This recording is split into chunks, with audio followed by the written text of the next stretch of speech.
ಗುರು ಬ್ರಹ್ಮ, ಗುರು ವಿಷ್ಣು, ಗುರುದೇವೋ ಮಹೇಶ್ವರ ಎಂಬ ಮಾತಿನಂತೆ ಬದುಕಿನ ಮೌಲ್ಯಗಳನ್ನು ತಿಳಿಸಿಕೊಟ್ಟ ಗುರುವಿಗೆ ನಮ್ಮಲ್ಲಿ ಗೌರವ ಸ್ಥಾನಮಾನವಿದ್ದು ಈ ದಿನವನ್ನು ವಿಶೇಷವಾಗಿ ಆಚರಿಸಿಕೊಂಡು ಬರಲಾಗುತ್ತಿದೆ. ಆಷಾಢ ಮಾಸದ ಹುಣ್ಣಿಮೆ ಎಂದು ಬರುವ ಈ ದಿನದಂದು ಭಕ್ತರು ದೇವಾಲಯಗಳಿಗೆ ತೆರಳಿ ಗುರುವಿಗೆ ನಮಿಸುವ ಮೂಲಕ ಈ ದಿನವನ್ನು ವಿಶೇಷವಾಗಿ ಆಚರಣೆ ಮಾಡಿಕೊಂಡು ಬರುತ್ತಿದ್ದಾರೆ. ಹಾಗಿದ್ರೆ ಯಾವುದು ಆ ದಿನ, ಏನು ವಿಶೇಷ ಅಂತೀರಾ? ಇಲ್ಲಿದೆ ನೋಡಿ.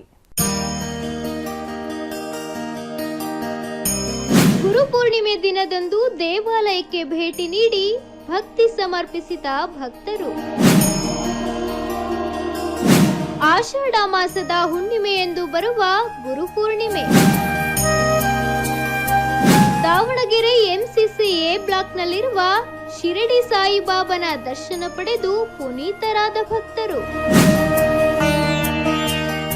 ವಿಶೇಷ ಅಲಂಕಾರದಿಂದ ಕಂಗೊಳಿಸುತ್ತಿರುವ ಶಿರಡಿ ಸಾಯಿಬಾಬಾ. ಬಾಬನ ದರ್ಶನಕ್ಕೆ ಹರಿದು ಬಂದ ಭಕ್ತಗಣ. ಬಾಬನ ದರ್ಶನ ಪಡೆದು ಪುನೀತರಾದ ಭಕ್ತರು. ಈ ದೃಶ್ಯ ಕಂಡು ಬಂದಿದ್ದು ದಾವಣಗೆರೆ ನಗರದ ಎಂಸಿಸಿ ಎ ಬ್ಲಾಕ್ನಲ್ಲಿರುವ ಶಿರಡಿ ಸಾಯಿಬಾಬಾ ದೇವಸ್ಥಾನದಲ್ಲಿ. ಹೌದು, ಗುರುಪೂರ್ಣಿಮೆ ಹಿನ್ನೆಲೆಯಲ್ಲಿಂದು ಸಾಯಿಬಾಬನ ಮೂರ್ತಿಗೆ ಬೆಳಗ್ಗೆಯಿಂದಲೇ ಅಭಿಷೇಕಗಳು ನಡೆದು ನಂತರ ವಿಶೇಷ ಅಲಂಕಾರ ಮಾಡಲಾಗಿತ್ತು. ಬೆಳಗ್ಗೆಯಿಂದಲೇ ಸಾವಿರಾರು ಜನ ಭಕ್ತರು ಸರದಿ ಸಾಲಿನಲ್ಲಿ ನಿಂತು ಬಾಬನ ದರ್ಶನ ಪಡೆದು ಪುನೀತರಾದರು. ಬದುಕಿನ ಮೌಲ್ಯಗಳನ್ನು ತಿಳಿಸುವ ಗುರುವಿಗೆ ನಮ್ಮಲ್ಲಿ ಗೌರವ ಸ್ಥಾನಮಾನವಿದ್ದು ಈ ನಿಟ್ಟಿನಲ್ಲಿ ಪ್ರತಿ ವರ್ಷ ಆಷಾಢ ಮಾಸದ ಹುಣ್ಣಿಮೆಯೆಂದು ಗುರುಪೂರ್ಣಿಮೆಯನ್ನು ಆಚರಿಸಿಕೊಂಡು ಬರಲಾಗುತ್ತಿದೆ. ನಮ್ಮ ಶಿರಡಿ ಸಾಯಿಬಾಬಾ ಮಂದಿರವು 1978 ಪ್ರಾರಂಭವಾಗಿದೆ. ನಮ್ಮ ಗುರುಗಳಾದ ರೇವಣಸಿದ್ದೇಶ್ವರ ಸ್ವಾಮೀಜಿನ ಸ್ಟಾರ್ಟ್ ಮಾಡಿದ್ದೀವಿ. ಪ್ರಾರಂಭ ಮಾಡಿ ಇಲ್ಲಿ ಎಲ್ಲ ಕಾರ್ಯಕ್ರಮ ಮಾಡ್ತಾ ಬಂದಿದ್ದೀವಿ. ಮತ್ತು ನಾವು 78ಕ್ಕೆ ಶುರು ಮಾಡಿದ ತಕ್ಷಣ ಏನೂ ಇರಲಿಲ್ಲ. 82ಕ್ಕೆ ಸಣ್ಣದೊಂದು ಶೆಡ್ ಕಟ್ಕೊಂಡ್ವಿ. ತದನಂತರ ಬೇರೆ ನಮ್ಮ ಸನ್ಮಾನ್ಯ ಶಿವಶಂಕರಪ್ಪನವರಿಂದ ಈ ಜಾಗ ಇರೋ ದೇವಸ್ಥಾನ ಜಾಗನ ದಾನ ಮಾಡಿಕೊಟ್ರು. ಆ ನಂತರ ಇಲ್ಲಿ ಒಂದು ಭವ್ಯವಾದ ಮಂದಿರವನ್ನು 96 ಕಟ್ಟಿದ್ವಿ.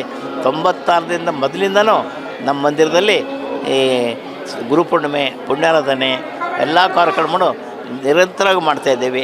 ಪ್ರತಿ ಗುರುವಾರ ದಿವಸ ನಾವು 4,000 ಜನಕ್ಕೆ ಪ್ರಸಾದ ವಿನಿಯೋಗ ಮಾಡ್ತೀವಿ. ಮತ್ತು ನಿರಂತರ ಪ್ರಸಾದನೂ ಪ್ರಾರಂಭ ಮಾಡಿದ್ದೀವಿ. ಬೆಳಗ್ಗೆ 12:30ರಿಂದ 2 ಗಂಟೆವರೆಗೂ ನಿರಂತರವಾಗಿ ಪ್ರಸಾದ ಮಾಡ್ತೀವಿ. ಇಲ್ಲಿ ಎಲ್ಲ ಕಾರ್ಯಕ್ರಮಗಳು, ಪ್ರತಿ ಕಾರ್ಯಕ್ರಮಗಳು, ಹಬ್ಬಗಳು ಎಲ್ಲಗಳು ನಡೆಸ್ಕೊಂಡು ಹೋಗ್ತೇವೆ. ಇಲ್ಲಿ ಎಲ್ಲರೂ ಟ್ರಸ್ಟ್ಗಳು ಮತ್ತು ಎಲ್ಲ ಅಧಿಕಾರಿಗಳು ಎಲ್ಲರ ಸಹಕಾರದಿಂದ ಭಾಳ ವಿಜೃಂಭಣೆ ನಡೀತಾ ಇದೆ.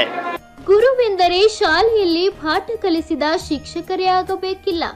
ಬದುಕಿನಲ್ಲಿ ಸರಿಯಾದ ದಾರಿಯಲ್ಲಿ ನಡೆಯಲು ಮಾರ್ಗದರ್ಶನ ತೋರುವ ಪ್ರತಿಯೊಬ್ಬರು ಗುರುವಿಗೆ ಸರಿಸಮಾನರಾಗಿರುತ್ತಾರೆ.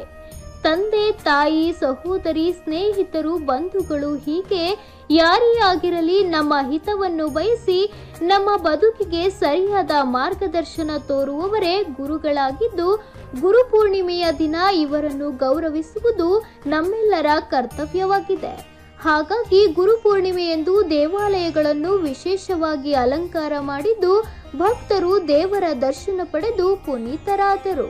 ನಮಸ್ತೆ. ಇವತ್ತು ಗುರುಪೂರ್ಣಿಮೆ ಪ್ರಯುಕ್ತ ಶ್ರೀದೇವಿ ಭಕ್ತಿ ಮಂಡಳಿಯಿಂದ ನಾವು ಇವತ್ತು ಸಾಯಿಬಾಬಾ ದೇವಸ್ಥಾನದಲ್ಲಿ ವಿಷ್ಣು ಸಹಸ್ರನಾಮ ಏರ್ಪಡಿಸಿದ್ವಿ. ನಮ್ಮ ಗ್ರೂಪ್ನವರಿಂದ ವಿಷ್ಣು ಸಹಸ್ರನಾಮ ಹೇಳಲಾಯಿತು. ಇವತ್ತು ಗುರುಪೂರ್ಣಿಮೆ ಅಂದರೆ ವಿಶೇಷವಾದ ದಿನ, ಗುರುಗಳಿಗೆ ವಂದನೆ ಮಾಡೋವಂಥ ದಿನ. ಗುರುವಿನ ದಯೆ ಇದ್ದರೆ ಎಲ್ಲನೂ ಒಳ್ಳೆಯದಾಗತ್ತೆ ಅಂತ ನಂಬಿರೋವಂಥ ದಿನ. ಎಲ್ಲರೂ ಇವತ್ತು ವಿಶೇಷವಾಗಿ MCC B ಬ್ಲಾಕಲ್ಲಿ ಸಾಯಿಬಾಬಾ ಅವರ ಆಶೀರ್ವಾದ ಪಡೆಯೋಕ್ಕೆ ಸುಮಾರು ಜನಗಳು ನೆರೆದಿದ್ದಾರೆ ಇಲ್ಲಿ. ಇವತ್ತು ನಾವು ಕೂಡ ಅವರ ಆಶೀರ್ವಾದ ಪಡೆದು ಹಾಗೆ ವಿಷ್ಣು ಸಹಸ್ರನಾಮವನ್ನು ಹೇಳಿದ್ದೀವಿ. ಅವ್ರ ಭಕ್ತಿಗೆ ಪಾತ್ರರಾಗಿದ್ದೀವಿ ಅಂತ ಹೇಳೋಕ್ಕೆ ಇಷ್ಟಪಡ್ತಿದ್ದೀನಿ.